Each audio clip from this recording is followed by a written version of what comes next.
Sa Caubian Islands, Lapu-Lapu City, Cebu, isang 4 na taong gulang na bata ang nakalunok ng 5 pisong barya na bumara sa kanyang lalamunan. Ayon sa ulat ng Regional TV ng GMA, binigyan daw ng kanyang ina ang bata ng 5 piso. Hanggang sa napansin itong naduduwal ito. Inakala raw nila na dahil lamang ito sa jelly na kinain ng bata. Patuloy itong nagsuka at nanakit ang lalamunan. Nang dinala sa ospital at sumailalim sa x-ray, dito na lumitaw ang baryang nakabara sa kanyang lalamunan. Ayon sa ina, kinakailangang sumailalim sa operasyon ang kanyang anak para tanggalin ang nakabarang barya sa lalamunan. Ayon sa Eyes, Ears, Nose and Throat o EENT specialist na si Doc Janina Escalderon, delikado raw kung may bumarang foreign objects o anumang bagay sa ating lalamunan. Siyempre, nakalunok po siya ng foreign body, magkakaroon po tayo ng allergic reaction such as rashes, erythema, or pangangati po sa buong katawan.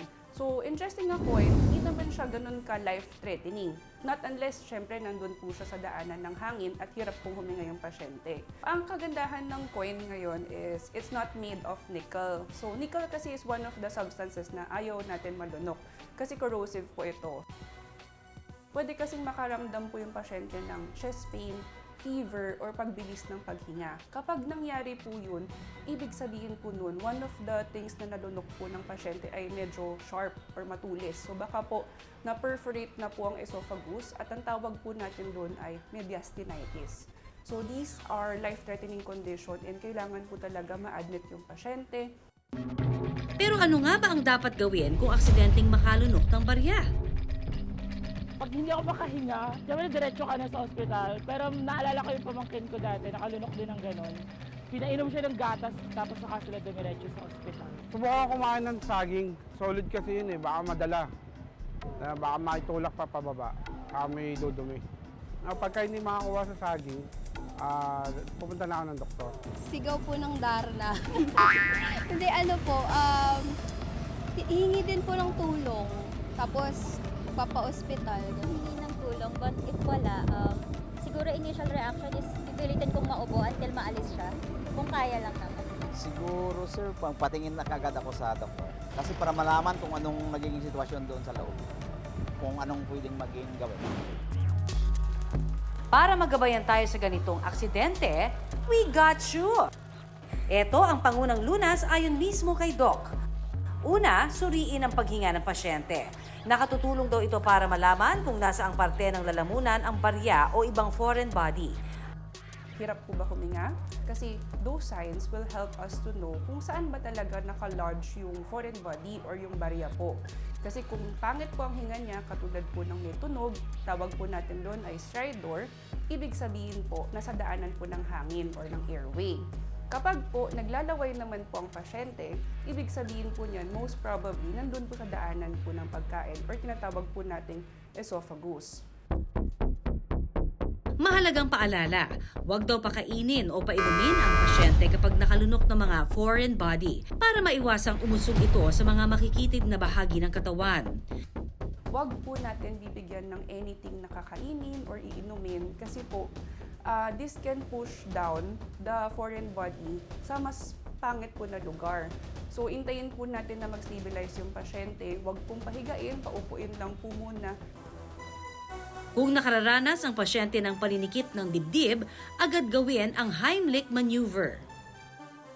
The best way is, of course, to recall. As much as possible, try niyo pong i-recall ano po yung substance na nainom or nakain.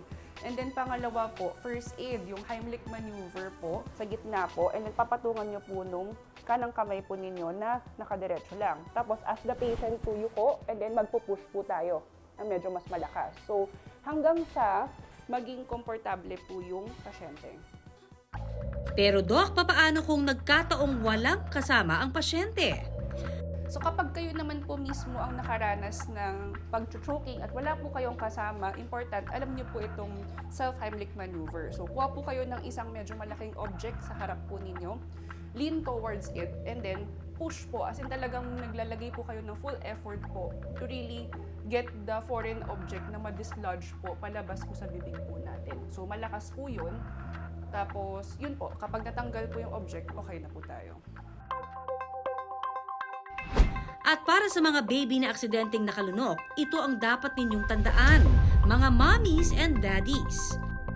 Kapag meron po kayong sanggol na nagduduwal po, ang gagawin nyo po ay nakadapa po yung sanggol. So, ang mukha po ay nakaharap sa sahig. Hawak po dito sa ilalim. At gently, magta-tap-tap lang po tayo para lumabas po yung object na naka-obstruct po doon sa daanan po ng pagkain. Payo pa rin ni Doc, kung hindi sigurado, itakbo agad ang pasyente sa pinakamalapit na ospital. So in times na, let's say, nakalunok po ng foreign body at hindi natin alam or hindi natin na-witness kung ano po yung foreign body, at dalhin na po sa pinakamalapit na emergency room. At huling paalala, maging maingat sa mga isusubo, lalo na sa mga bata.